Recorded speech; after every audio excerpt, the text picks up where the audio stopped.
à toutes et à tous, nous sommes ici à Châteaulin, dans le Finistère en Bretagne, et nous sommes tout près de l'unité de production Le Moulin de la Marche. Nous sommes Lolita et Nivine, deux alternantes chargées de communication pour Agro-Mousquetaires. Agro-Mousquetaires, c'est quoi? C'est le pôle producteur du groupement Les Mousquetaires. On retrouve près de 60 usines partout en France.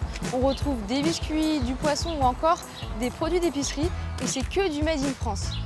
Nous allons aller visiter l'usine du Moulin de la Marche, spécialiste de la fumaison de poissons. Mais avant ça, nous allons aller découvrir la partie producteur avec la pisciculture du moulin de Queneut. C'est parti? Allez!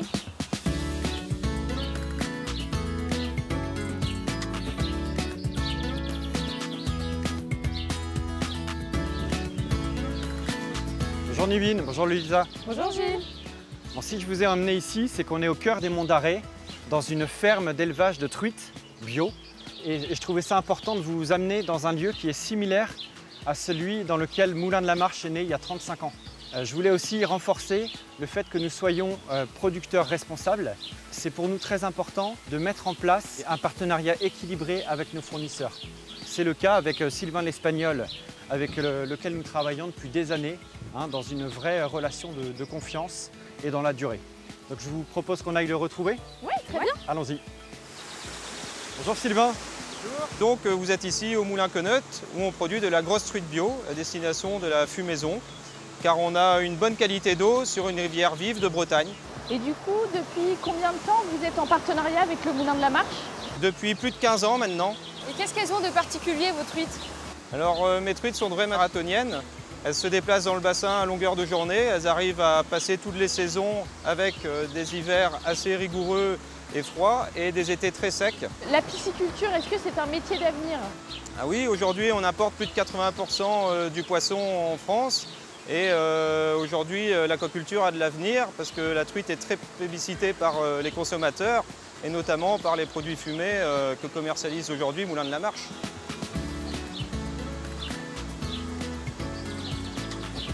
Donc tous les jours, on mesure la qualité de l'oxygène, les débits, la qualité de l'eau aussi à certaines fréquences pour adapter notre alimentation en fonction de tous ces paramètres-là pour que le poisson grandisse dans les meilleures conditions possibles.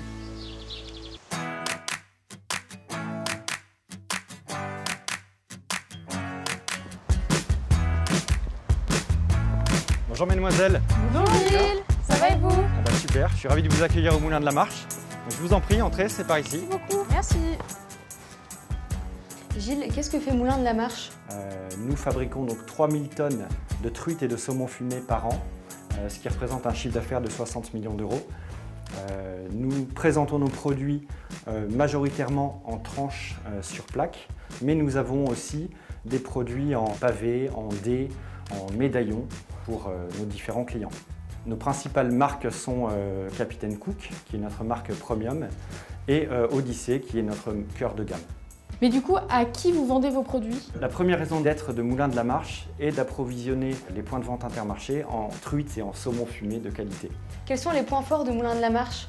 Alors, Moulin de la Marche a bâti sa renommée sur la qualité de ses produits finis, sur également sa maîtrise de la sécurité alimentaire. Nous sommes sur un produit sensible et enfin sur un savoir-faire traditionnel. Donc on a une gamme de produits salage sel sec traditionnels, on a aussi une gamme de produits bio, une gamme label rouge et une gamme de produits élaborés.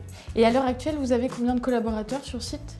Aujourd'hui, nous sommes fiers de pouvoir compter sur 250 personnes qui sont impliquées et motivées pour à la fois faire des produits de qualité, mais aussi s'impliquer dans leur sécurité et dans l'amélioration des résultats de l'entreprise. Et donc c'est un marché saisonnier? Oui, qui est très saisonnier puisqu'on vend 30% de la demande annuelle sur les fêtes de fin d'année. Donc ça nécessite une organisation particulière du site toute l'année qui se prépare très en amont pour pouvoir optimiser la capacité du site du mois de janvier au mois de décembre. Je vous propose de nous diriger vers les vestiaires pour pouvoir démarrer la visite. Allez, allez. Donc les vestiaires sont là. Lolita, tu connais la maison? Oui. Bonne visite à vous deux. Merci. Tada!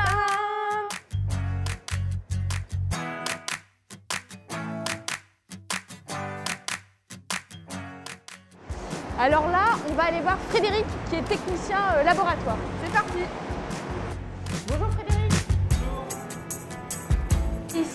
exactement? Alors on est à l'agréage, donc on vérifie la qualité du poisson. Du coup, tu nous montres? Oui, je vais te montrer. Donc je commence par une lingette, Listeria, qui sera amenée en bactériaux après. Donc, je fais sur le péritoine,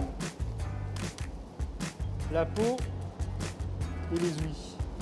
Et donc elle sera analysée après, c'est ça? Elle sera analysée aujourd'hui pour Listeria. Donc, ensuite je contrôle la chair, les ouïes si c'est bien rouge, la peau, voir si les écailles ne se décollent pas, les yeux, et ensuite je vais sentir, voir s'il n'y a pas d'odeur. Ensuite je dois contrôler la traçabilité, si les deux correspondent. Très bien, merci. Et dis-nous, c'est quoi le parcours du poisson?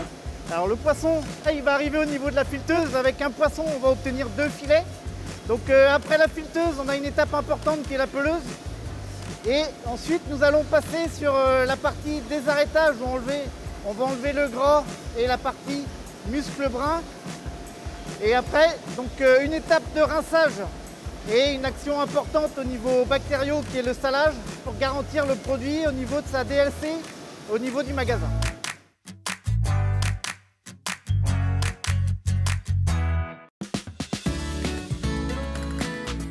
On a 7 cellules de fumage, dont 6 cellules qui sont dédiées au fumage à froid. Et c'est quoi la différence entre le fumage à froid et le fumage à chaud du coup? En fin de compte, le fumage à froid, les filets ne vont pas être cuits, ils vont être juste séchés, quoi. Donc on va avoir une température demandée à 24 degrés. Le fumage à chaud, c'est un produit qui va être plutôt fumé, ça va être plutôt pour faire des pavés ou des plats cuisinés, quoi. Et quel est le bois que vous utilisez pour le fumage? En général, ça va être du bois de hêtre. Et du coup, combien de temps ça met un saumon de l'arrivée dans le four jusqu'à la sortie? Entre 4 et 5 heures. Merci Eddie. Alors là, on a vu toute la préparation, de l'arrivée jusqu'à la fumaison. Maintenant, on va voir le tranchage et le conditionnement.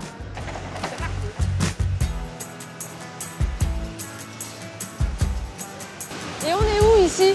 Alors là, nous sommes dans l'atelier tranchage, où là, on produit des filets qui sont mis sur plaque, puis conditionnés. On a un autre secteur qui est l'atelier La Belle Rouge, les cœurs de filet. Et le dernier atelier qui est l'atelier élaboré. C'est les émincés, les lardons, les cubes. Est-ce qu'il y a un savoir-faire nécessaire dans cet atelier?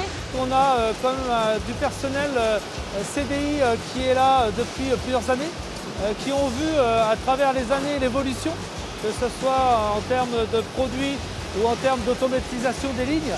Donc elles ont toujours un regard objectif, ce qui permet dans les discussions de pouvoir peaufiner des façons de travailler ou travailler la matière d'une façon plus qu'une autre.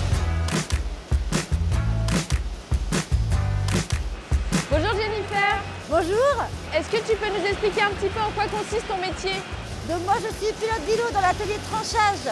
Donc je gère une ligne de tranchage de saumon ou de truite. On peut être amené à avoir 4 à 11 personnes. Et donc on doit produire en respectant les enjeux productivité, hygiène, qualité, sécurité des biens et des personnes. Et qu'est-ce que la formation agro-mousquetaire, elle t'a apporté ou elle t'apporte? Donc ça permet de renforcer les connaissances, apprendre de nouvelles méthodes de travail. Donc moi ça me permet de me perfectionner, d'obtenir un diplôme certifiant. Et ça m'a permis de prendre plus d'assurance. Bonjour Isabelle. Donc là, on est actuellement au conditionnement. Est-ce qu'il existe plusieurs types de conditionnement? Oui, on a le frais et le congelé. Donc le frais, c'est pour tous les produits qui sont faits le jour même et qui partent le jour même. Et après, on a les produits congelés qui sont un prévisionnel de commande pour les pics de production pour la saison. Est-ce que tu pourrais nous raconter une journée type? En règle générale, j'ai un planning chaque jour. Et par rapport à ça, je prépare mes produits en contrôlant la référence, le code article, l'eau, DLC, température. Et on fait en fonction du nombre de colis qui sont demandés. C'est monté sur palette ensuite et expédié dans un entrepôt qui ensuite expédie vers chaque client. Merci Isabelle. De rien, au revoir. Dis-nous Muriel, qu'est-ce qu'on fait ici? Alors ici, en fait, on est dans la zone de lavage des chariots. Donc on va laver tous les chariots qui servent à transporter les filets de saumon pour être sûr de redéposer les filets de saumon sur une surface parfaitement propre. Et comment vous faites pour nettoyer le reste de l'usine? Pour le reste de l'usine, en fait, on a une équipe de nettoyage de plus de 10 personnes qui intervient la nuit et qui vont en fait en partenariat avec la maintenance faire du démontage, du nettoyage avec des moussages, avec des produits spécifiques et ensuite de la désinfection. Nous, on vient au niveau du service qualité contrôler l'efficacité de leur nettoyage parce que le saumon fumé, ça reste un produit très fragile et donc tout est dans la maîtrise pour arriver à faire un produit tout à fait sécure. Merci beaucoup Muriel. Avec plaisir. Donc là, on va aller visiter la partie laboratoire, qui est une partie très importante pour l'usine, car ici, on travaille des produits qui sont frais, donc à risque. C'est parti? C'est parti.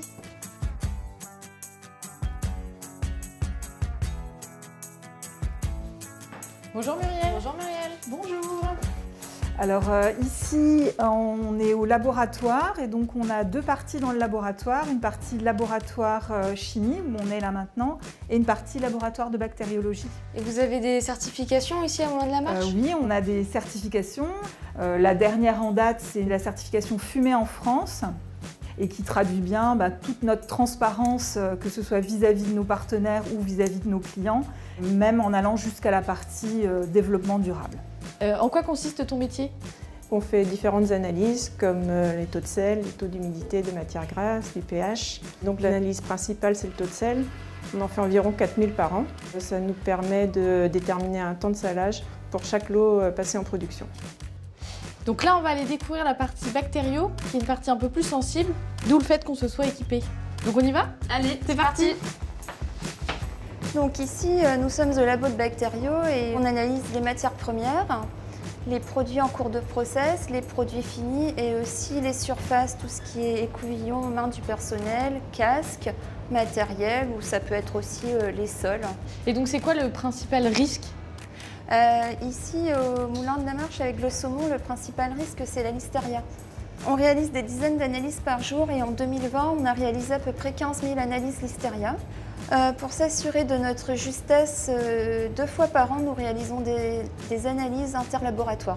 Ça permet de se conforter dans nos résultats. On a eu l'occasion d'aller voir l'agréage avec Frédéric. On a vu qu'il avait passé une lingette sur le saumon. Qu'est-ce que vous en faites par la suite?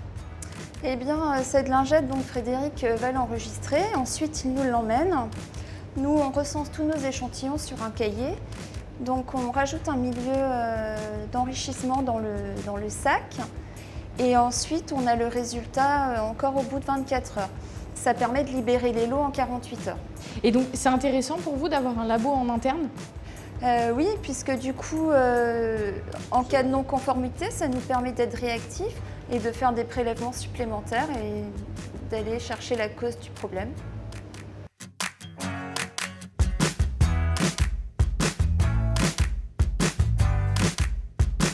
Avec 250 salariés et près de 100 saisonniers, la sécurité est une priorité au Moulin-de-la-Marche.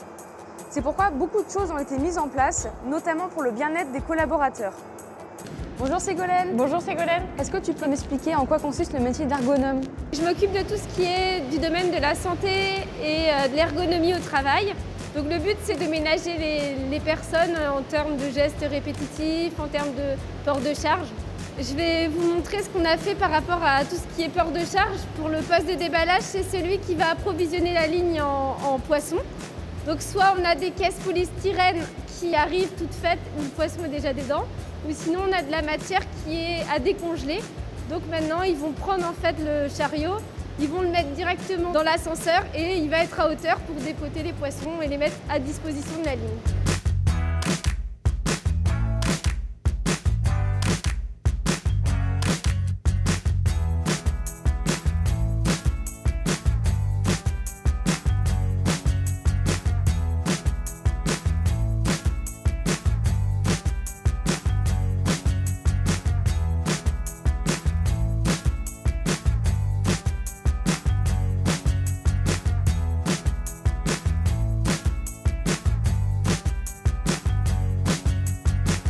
Bonjour Cyril. Bonjour Cyril. Bonjour. Et tu peux m'expliquer ton métier en quelques mots? Mon métier consiste à assurer une bonne disponibilité des équipements en suivant les exigences de sécurité, qualité du site. En quoi la maintenance favorise la sécurité des collaborateurs et du site? En fait, on améliore les machines justement pour supprimer ou limiter les risques d'accident. Au niveau aussi ergonomie pour les postes des opérateurs. Merci. De rien. Il y a Anne, la responsable sécurité. Super. Bonjour Anne. Bonjour. Bonjour Lolita, bonjour Nivine. À Moulins-de-la-Marche, la santé et sécurité est une de nos priorités afin que l'ensemble des collaborateurs puissent travailler dans un environnement sain, sécuritaire et agréable. Donc, afin d'atteindre nos objectifs, on a mis en place depuis 2017 un plan 0 AT. Donc pour ça, on mobilise des personnes dans les différents services qui sont les référents sécurité. On a également des points sécurité terrain et des points sécurité en salle avec les différents services. Ça nous permet de traiter avec les opérateurs de problématiques qu'ils ont dans leur quotidien. Dans les nouveaux projets, on intègre directement la sécurité, l'ergonomie, l'énergie, afin de prendre en compte toutes les contraintes des opérateurs pour faciliter les conditions de travail et améliorer l'ergonomie des postes. Et est-ce qu'à l'heure actuelle, vous avez vu des évolutions? Est-ce qu'il y a eu des améliorations qui ont été faites? On a senti un investissement des salariés dans la démarche santé-sécurité du site et les résultats sont au rendez-vous parce qu'on a divisé par 2 notre nombre d'accidents de travail depuis 2017. Et cette semaine, on a même battu notre record de nombre de jours sans accident avec arrêt. Donc c'est une fierté pour les équipes. Bravo. Bravo. Eh bien merci Anne, merci pour toutes ces informations, c'était vraiment très enrichissant. Merci à vous et puis bonne fin de journée. Merci beaucoup. Au revoir.